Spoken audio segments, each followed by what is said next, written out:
Olá, bom dia pessoal. Hoje vamos dar continuidade às nossas atividades na unidade 3, que tem como título Esportes. Vamos iniciar agora falando um pouquinho da gramática, certo? A gramática que vai estar lá na página 34, certo? A gramática dessa unidade, ela vai falar um pouquinho sobre o simple past, certo? É um tempo verbal equivalente ao passado simples na língua inglesa, certo? Ele expressa uma ação ocorrida num tempo decorrido no passado, um tempo definido no passado, ou seja, os fatos eles começam e terminam no passado, certo? Então, algo que iniciou no passado, mas que no passado mesmo terminou, ele define esse tempo verbal simple past, que para nós é o passado simples. É um tempo verbal simples, certo? Existem regras para os verbos, existem poucas exceções e eu vou estar falando um pouquinho para vocês, certo? Para início, vamos iniciar com esse exemplo. I played volleyball last week, certo? Estrutura da frase seguinte: sujeito, onde esse sujeito pode ser um pronome ou um nome, certo? Verbo no passado e o complemento da frase, certo? Esse complemento pode ser uma palavra, pode ser outra frase, mas vamos focar, quando a gente fala em tempo verbal, como o nome já diz, é o quê? É o estado do verbo, como esse verbo se encontra na frase, certo?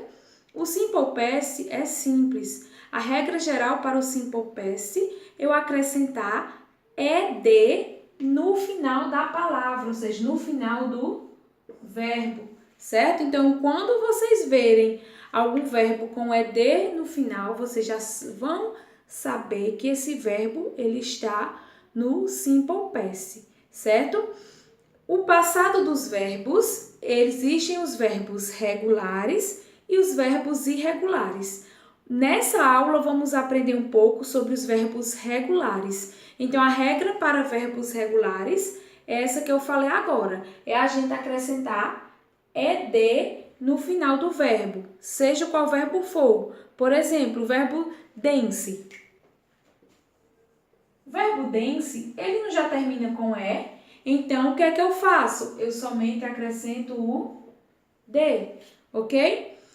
Verbos terminados em y. Para essas palavras, esses verbos terminados em y, existem duas exceções. Vamos lá para o exemplo. Play, certo? Terminou em y, mas devemos observar a letra que vem antes do y. Se for uma vogal, acrescenta o ed, ele segue a regra geral. Porém, se essa letra que vier antes do y não for uma vogal, como por exemplo o verbo fly, certo? Vocês podem observar aqui, essa letrinha é uma consoante, então vai haver mudança no verbo. O que é que eu faço? Eu retiro o y, certo? O y sai da palavra e eu acrescento ied, certo? Ao invés do y, eu acrescento o i e coloco o ed, que indica que a frase, que a palavra, o verbo está no simple past. Então, observem bem que é só algumas exceções, ou somente essa exceção do verbo, ele terminar em y e antes for uma consoante. E vamos ver mais um pouquinho sobre esses verbos, essas frases nas suas formas negativa e interrogativa também, ok? Como eu falei para vocês, existem as formas verbais nas formas afirmativa, negativa e interrogativa, certo?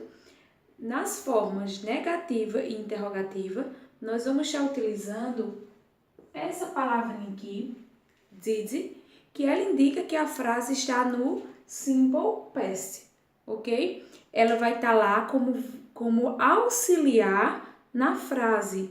ela não tem tradução para o português. Ela só vai estar lá auxiliando a frase, indicando que aquela frase está nesse tempo verbal, ok? Observem aqui estes exemplos.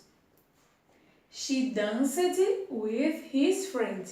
Observando esse exemplo, vocês já vão observar, já vão identificar que esta frase está no simple past. Por quê? Por conta do verbo e ele está no passado. Está no passado porque ele tem ED em seu verbo, ok? Na frase negativa, o nome já diz, é negação. Nós estamos negando algo. E a partícula de negação em inglês é o not, certo? Ela indica negação. Como eu já tinha falado para vocês, o auxiliar did, ele vai estar junto com o not para identificar que a frase está na forma negativa e no simple past. E a localização dessas palavras vem sempre após o pronome ou o nome. Então, a frase vai ficar She did not dance with his friend.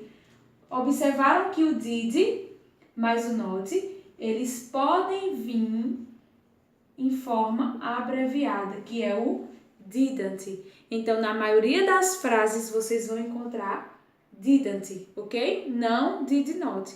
Isso não quer dizer que esteja errado, mas encontra mais o didn't. E na frase interrogativa, assim como vocês estudaram no presente, vocês podem observar que o auxiliar, ou seja, ele vem para o início da frase. Did she dance with his friend? Então, vocês observam que o auxiliar, ele vai para o início da frase e a frase continua na sua forma original. Ou seja, o pronome, verbo e o complemento da frase.